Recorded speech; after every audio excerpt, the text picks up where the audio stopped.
Good morning, everyone. I'm so happy to be here to moderate this panel on women leading economic development here in the Valley. We're going to welcome our panelists up to the stage, and then I'm actually going to let them introduce themselves and tell you a little bit about what they do and what region that they work in.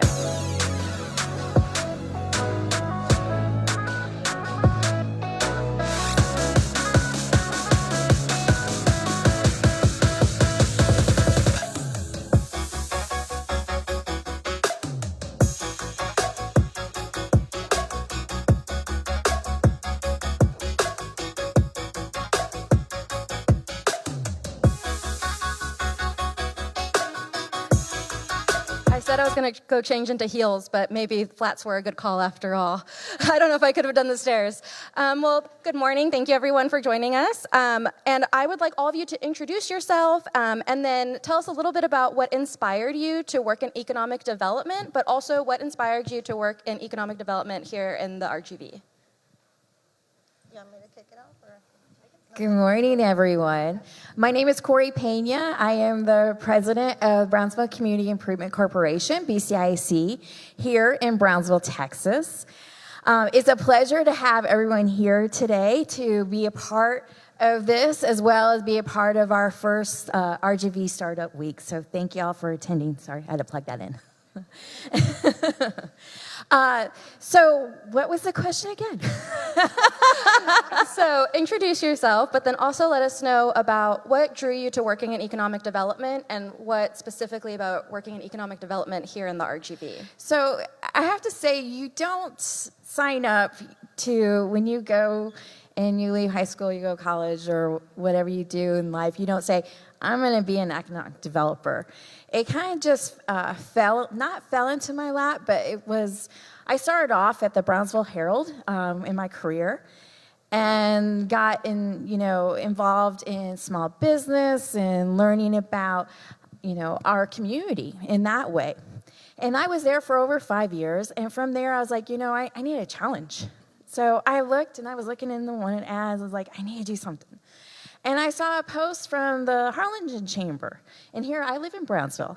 I saw a post in the Harlingen Chamber, and that was economic development. And I was like, and I saw the whole description. I was like, I can do that. I want to learn how to do that.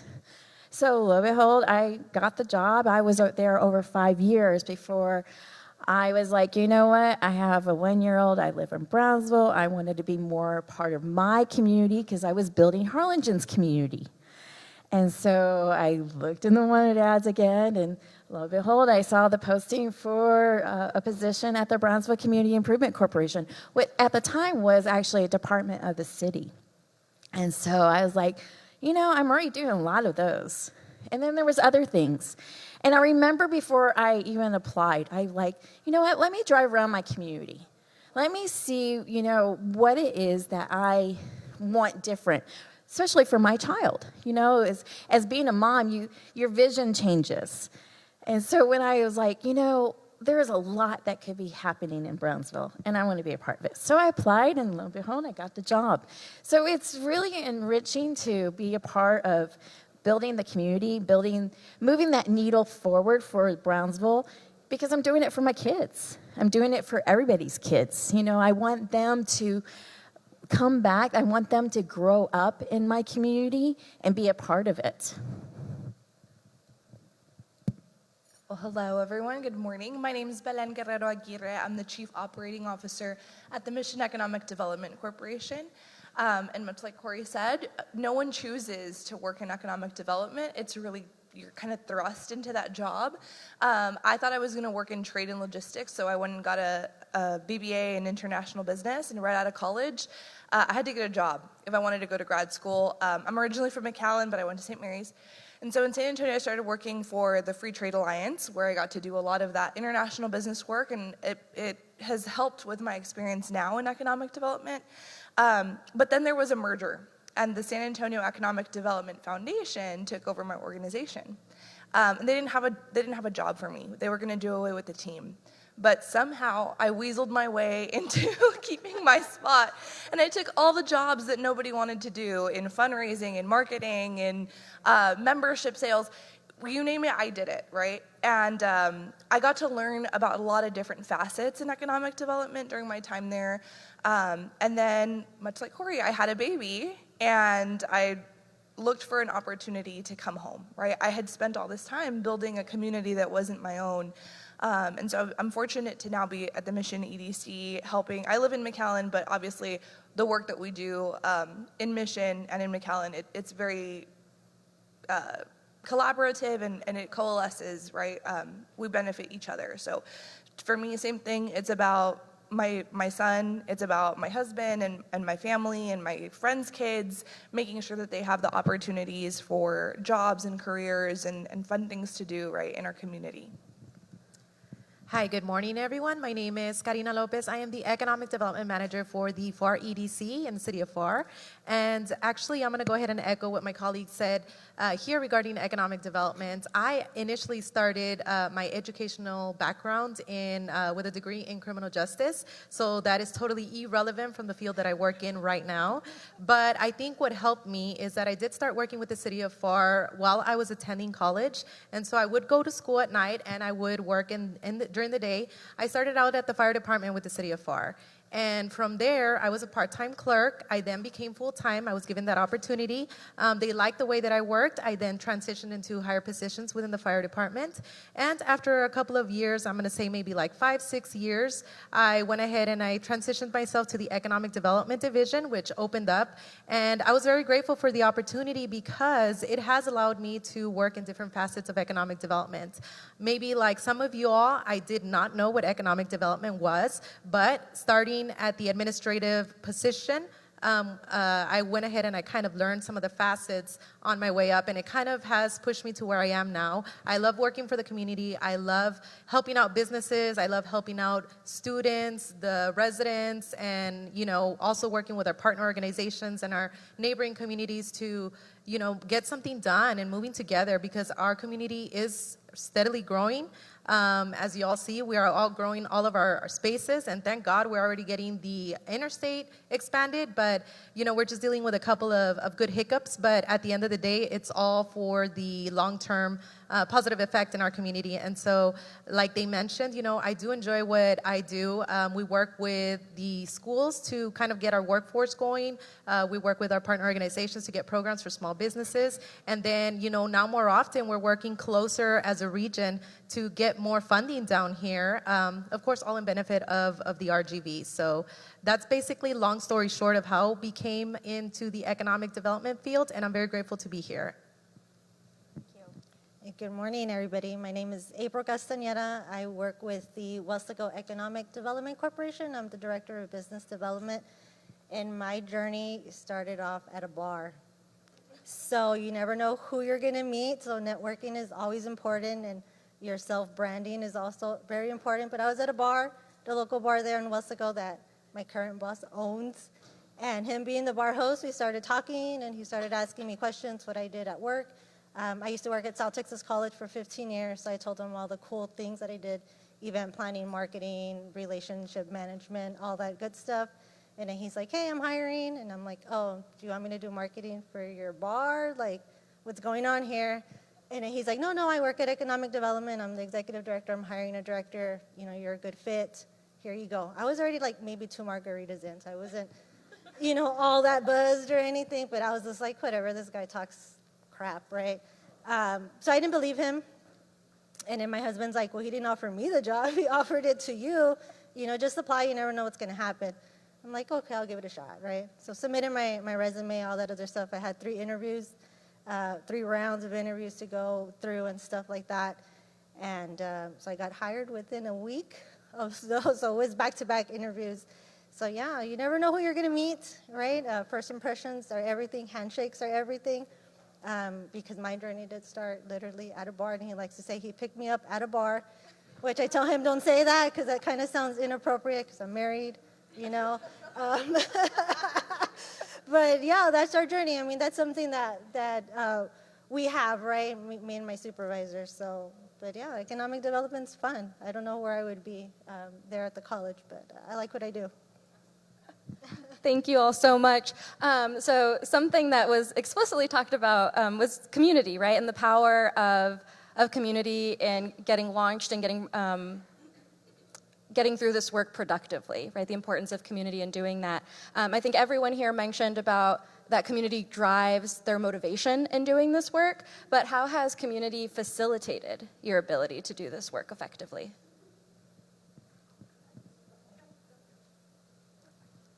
So in this line of work, we kind of always say it's akin to sales or to marketing, right?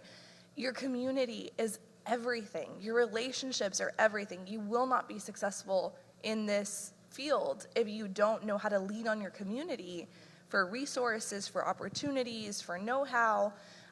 When you do things in a personable way and you do things on a one-to-one basis where you're seeking that sense of community out, you're really in tune with how to develop it, right? And you're really in tune to the needs of your community. I hate to keep saying that word, right? But of your circle, of your town, your city, whatever it is that you're representing. So it makes you, you put a face to that goal, right? You think about the small business owners in your downtown. You think about the plant manager that's responsible for 600 people. You think about grandma, grandpa that need the corner store down the street to get their daily needs. When you put a face to that, it makes this work so noble and it makes it so fulfilling. And that's, I think, we can all draw inspiration from where we're at. If you're really in tune with your community, you're going to be successful at this job.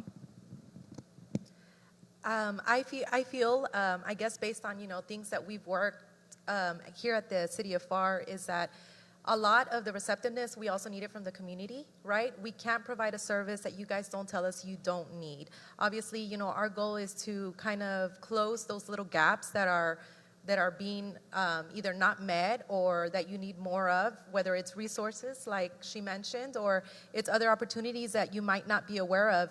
Social media has now been a big platform that everybody uses, and a lot of people are still not on the social networks, which is where you can grow yourself, right? And so if we don't get that feedback from the community saying, we have a lack of maybe connections towards individuals that can provide services for social media access or something similar, we don't know that that's what's lacking. So, having that great collaboration, the great communication with the community, at the end of the day, we are providing a service to you. And so hopefully with that, our community understands that, feel free to give us a call, feel free to let us know what you guys need as a community, whether it's small business resources, whether it's connections to other companies, whether it's something that you feel that your business will need to support to make it grow, to make it expand, because at the end of the day, that's our goal in the line that we work in. So I feel it's very important to establish that relationship with the community and to maintain it throughout your tenure with the city, or whether you're now looking to grow to other communities. So yeah, I definitely think it's important. You want me to go next? Okay, so I'm just going to echo what my colleagues here said. So community is very important. So you do have to create that ecosystem within your community, but at the same time, regionalism, right? Working with the ladies from all over the valley. That's also important, because if it's a resource that we don't have in our town, I can easily call Karina at Pharr, or Belen at Mission, or here in Brownsville and say, hey, do you have space here at the E-Bridge, because we don't have something like that in our own town. So it's the ecosystem that you build there in your own city, but also around, throughout the whole region. But you do need to know your small business owners. You need to know your mom and pops, your plant managers, like Belen said, at the industrial. So what's going to work for one city might not work for your city, but that's something you can still look at and say, well, maybe we can't do an E-Bridge, but maybe we can do something a little bit smaller that's going to work. And that's how you kind of start building those relationships, and then seeing what you can provide your own community based on that. So maybe it's not something that is huge, or a doctor's hospital or anything of that sort, but you do need to know what is in your community, what is lacking in your community, so that way you do provide those resources to them. I think it's important, as in anything that you do, is to find your mentors, your peers, your collaborators. It's important to have that group of people around you to support you, as well as you support them, and you take each voice and you're shaping what you are doing in your role. And if it's economic development as a small business owner or something else, I think that is part of also a community is rely on each other because you're in there together to build it. So I find that really important on that. Thank you so much. You all mentioned about that it's important that your work reflects the community's needs and the community's desires. So I wanted to ask about policy.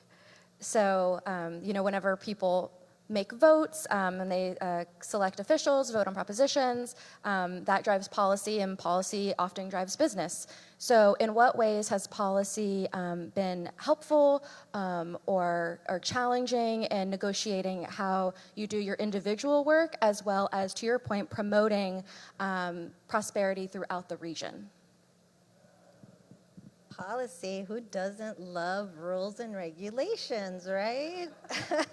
I'm a rule breaker by nature and a calculated risk taker, but we have to follow policy and rules, right? Or else we'll get in trouble. But I feel you do need to have business-minded leaders, those that the mayor, the commission, your own board members at economic development. If they don't work well together, nothing is ever gonna get done. Right, so you do need to have direction as well from those that are elected. But policy does kind of drive business development and economic development. I don't know what else to say, but yeah, rules and regulations, fun. I think I'll just add, to that note is that, establishing those relationships as an EDO organization with our local, state, leaders is also crucial because we can't do everything at a local level, right? We have to regionalize and represent ourselves as a region as a whole, right? I can't fight for Pharr without having my partners or my colleagues here fighting along with me because there's power in numbers, right? And so at the end of the day, just having those relationships with those individuals and then having that innovative, your innovative commission and elected officials, the mayor, your board members for the economic development, because we do have our own board that we also report to, just kind of aligning them, and being transparent about the work that you're doing and how you're moving forward so that way you all can spread the same message in unison, right? And I think that kind of, makes more of a bigger impact and, you get things done that way. So that's my thought. Yeah.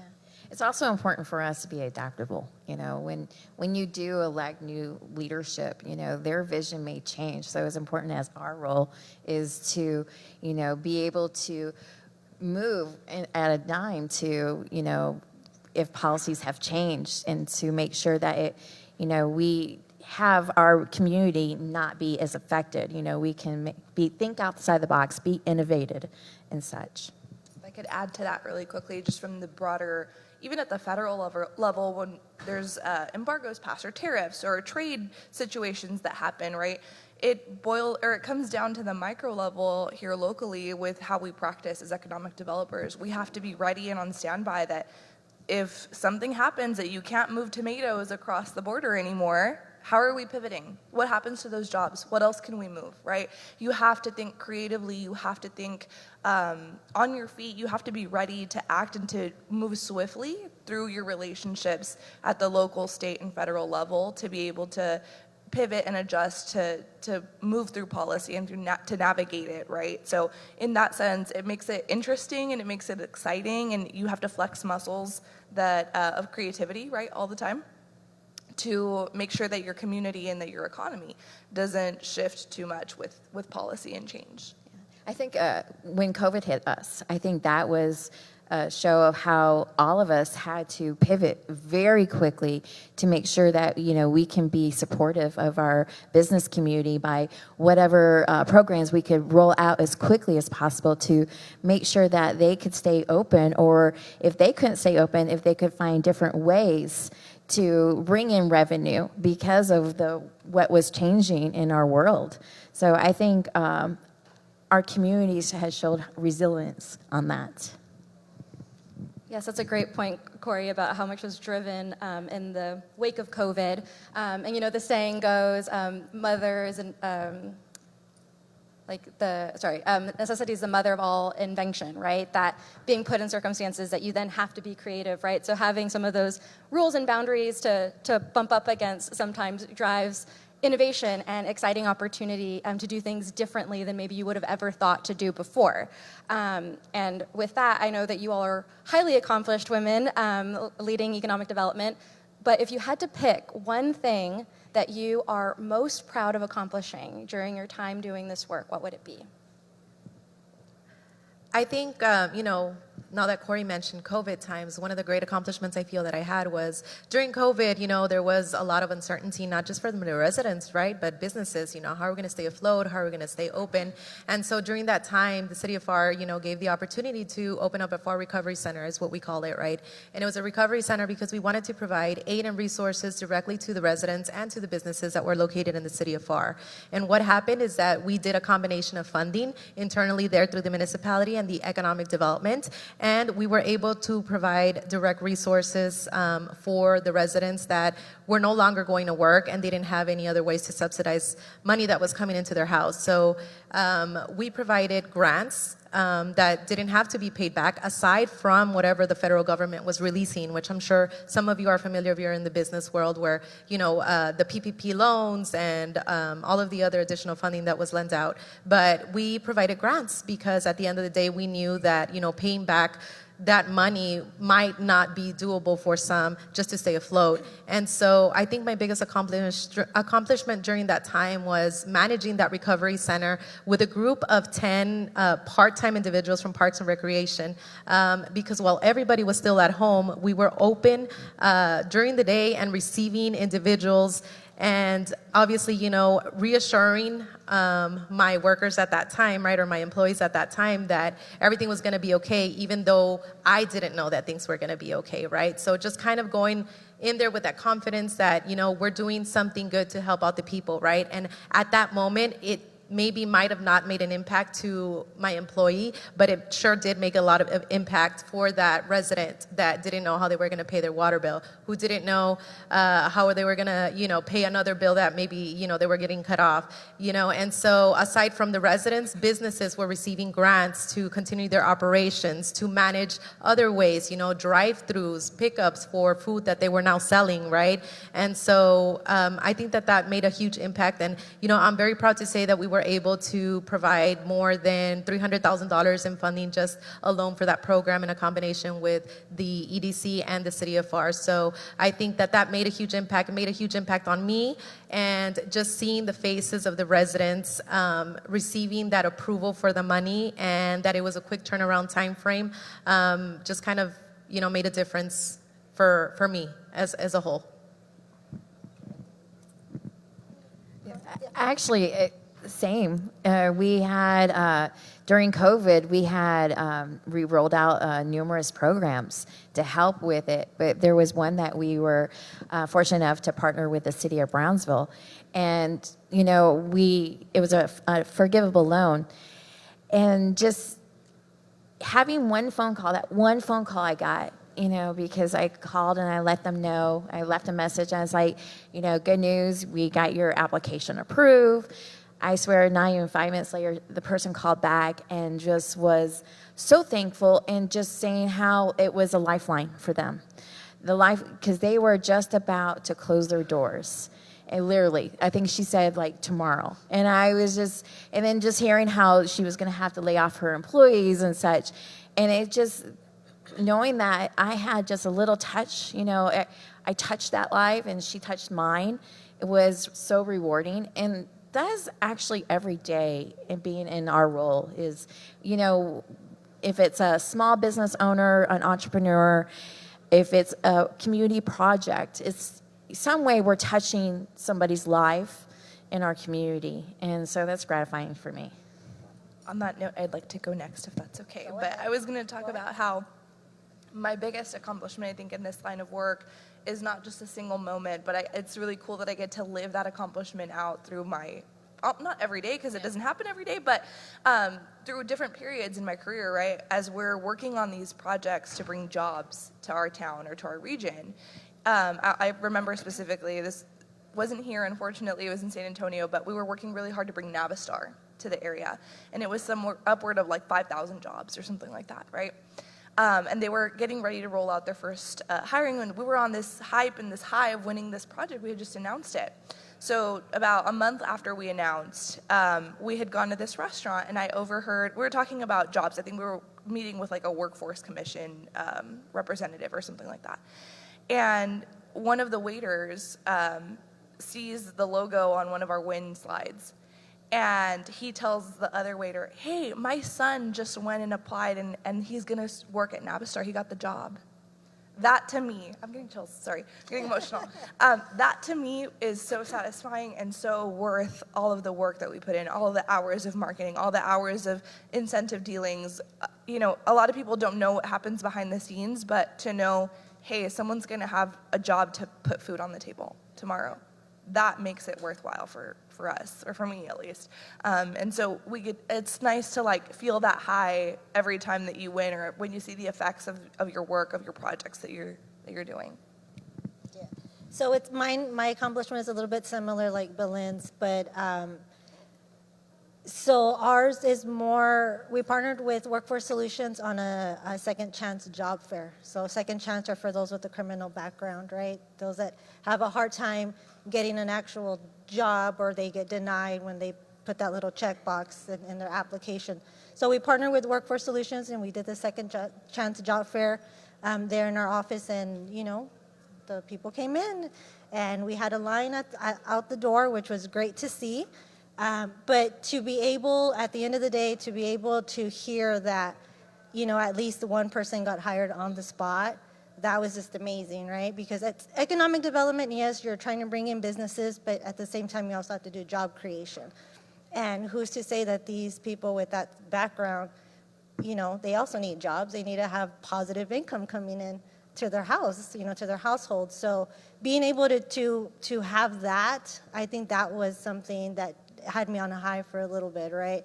And we're going to continue doing it because I do believe that everybody needs a job. Everybody has skills that they can provide certain companies, whether you have a background or not.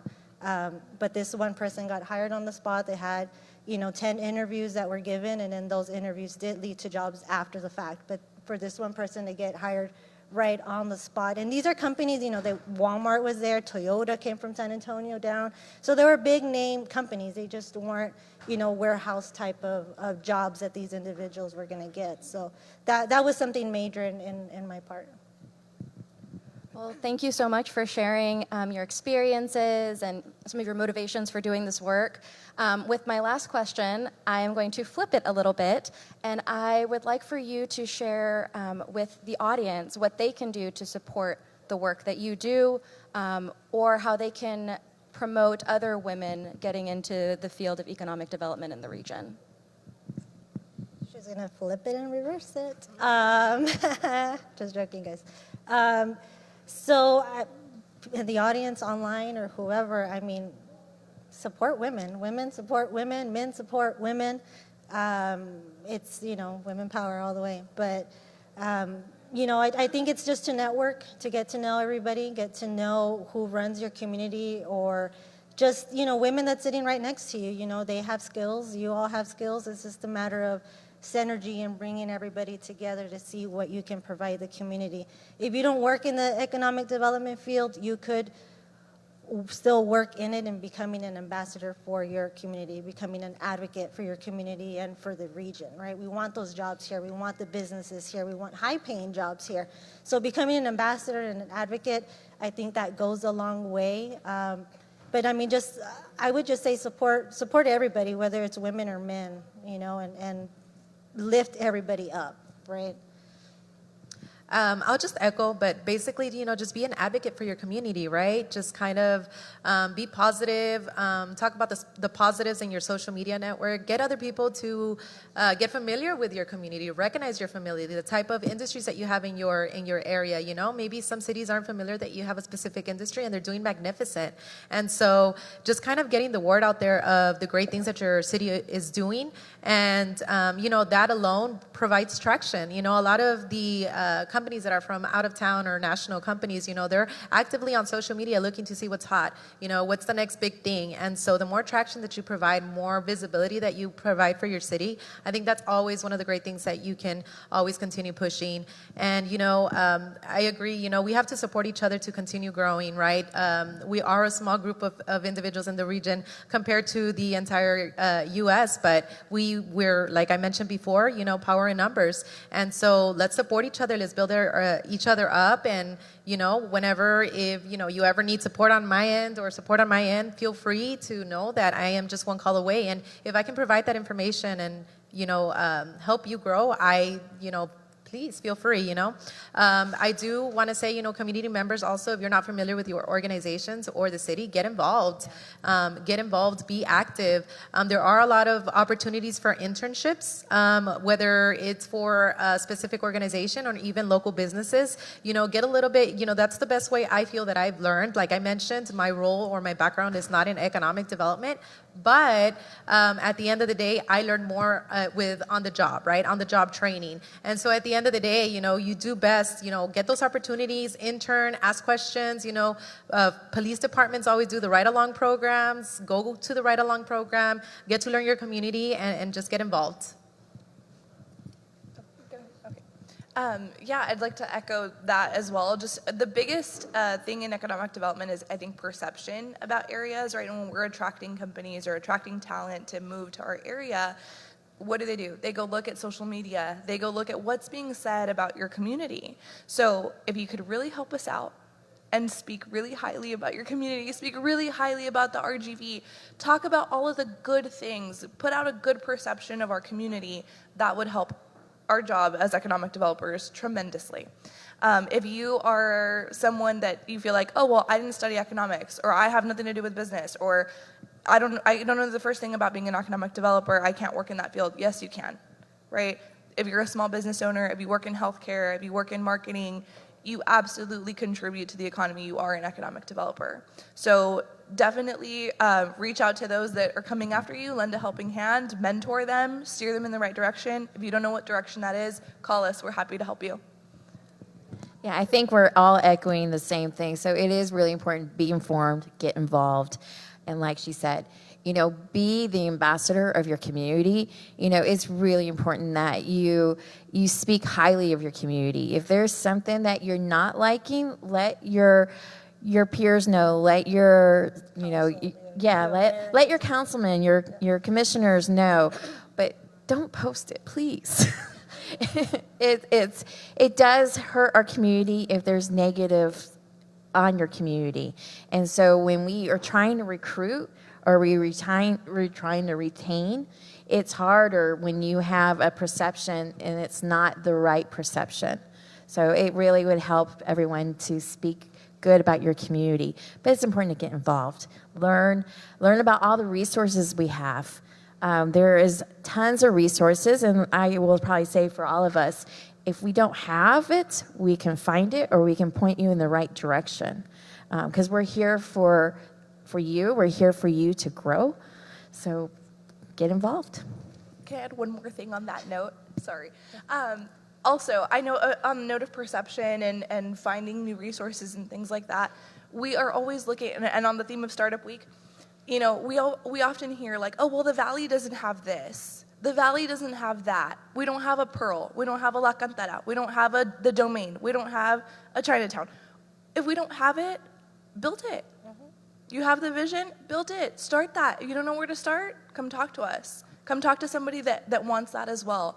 We're all looking for new opportunities for investment, and if you have that next big idea, come and find out how you can make it happen, because we need it here in the Valley. Yeah, and I think it's important also to build on your uniqueness of the community. So, if you want to have something like the other communities, that's great, but also what makes your community unique? How can you build on that? Because that's an attraction in itself as well. Well, a consistent theme of today has been letting your voice be heard, asking for what you need, communicating openly. And in that vein, we're about to kick off some questions. So if you have anything you would like to ask any of these wonderful women leading economic development, please raise your hand and Nathan will run you my microphone. Guys, we're awesome, okay? Don't be shy. Even if it's about motherhood, womanhood, whatever it is. Well, first of all, just a comment to you guys. Thank you so much for doing what you do. In a roundabout way, just my work alongside BCIC, I feel like, wow, I'm like even more proud of the little that I do to, it's a ripple effect, a domino effect to the rest of the community. And as I was sitting there, I was like, man, these women are, it's changing and it's developed, but economic development, most would probably say that it's a male-dominated space. And it reminded me of, my mom works in customs, and I hope that none of you have experienced this, but she told me early on in her career that someone straight up told her, like, like, you should just go home and, like, take care of your kids. Like, totally tried to, like, squash, what she was trying to do in that very male-dominated world. And so, I want to encourage you guys and just thank you for sharing, your stories. I do have a question, though. In this space that has been, very male-dominated, what do you think that women bring? What makes, a womanhood, what does that bring to these spaces that are normally very male-dominated? My favorite topic. Okay. So as women, we're the ones that obviously birth the next generation of people, right? And I think all of us talked about that we do this for our kids and we do this for our friends' kids and our nieces and nephews, but who is more in tune than mothers and sisters and wives? Who is better at wearing multiple hats, which you have to do in this field, right? Who is better at standing their ground and telling people what to do, right?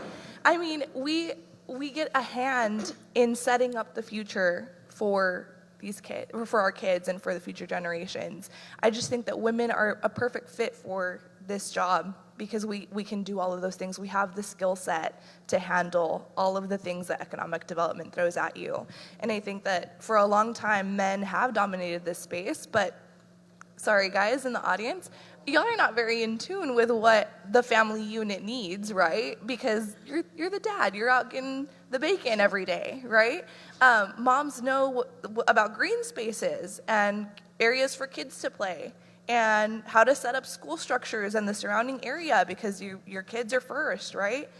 All of those things are so important when you're developing communities and when you're out seeking these jobs to bring to the area, right? What kind of opportunities do you want to form for your kids? So as a woman in economic development, I think I'm the best fit for the job.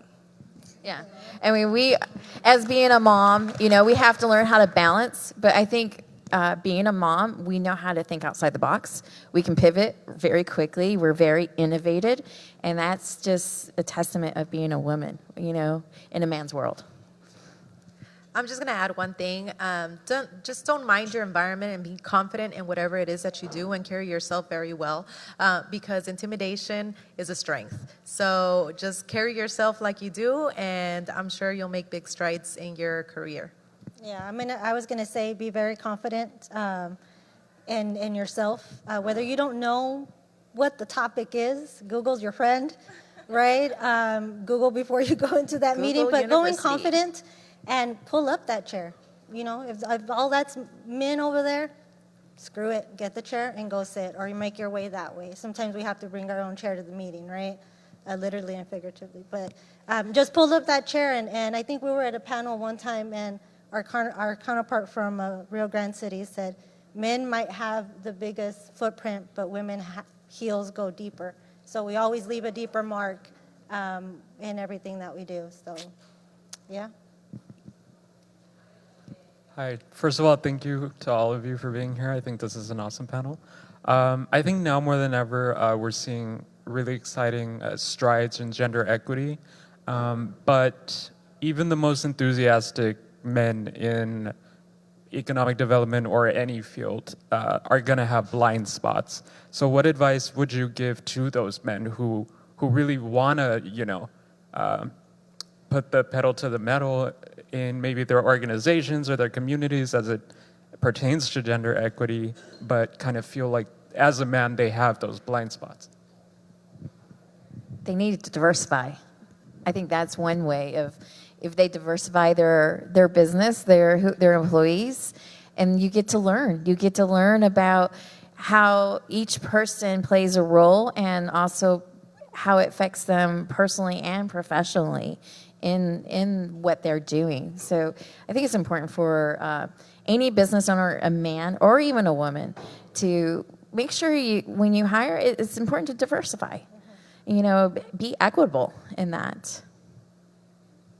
On my end, in my organization, we're actually, I don't know if some individuals would call it a blessing or not, but a total of 7 staff members, and out of those 7, 5 are females. So I do see a lot of more of that diversification, and so I'm very proud, you know, to say that we're seeing a lot of that more in other organizations, you know. So where you used to see male all the time, now I think, you know, they're seeing other neighboring communities expand their female employees, and so I think it's doing a ripple effect, right? You see an organization succeeding, somebody else is also doing it as well, and that's a great thing because now we're getting more females up here, and you know, we're setting the standard, you know, so that I think that's a great thing. All right, well, I have been told that it is time.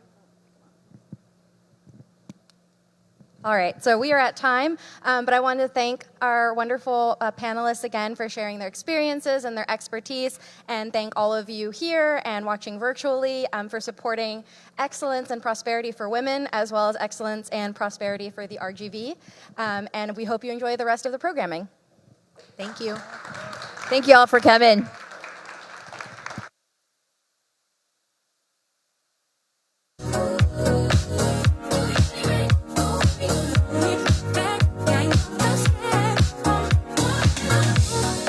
All right. Thank you, everybody. Fantastic panel. I am very proud. I have the honor of working with all these ladies, and for me, it is a great honor to be part of, you know, this fantastic ecosystem of powerful women in economic development.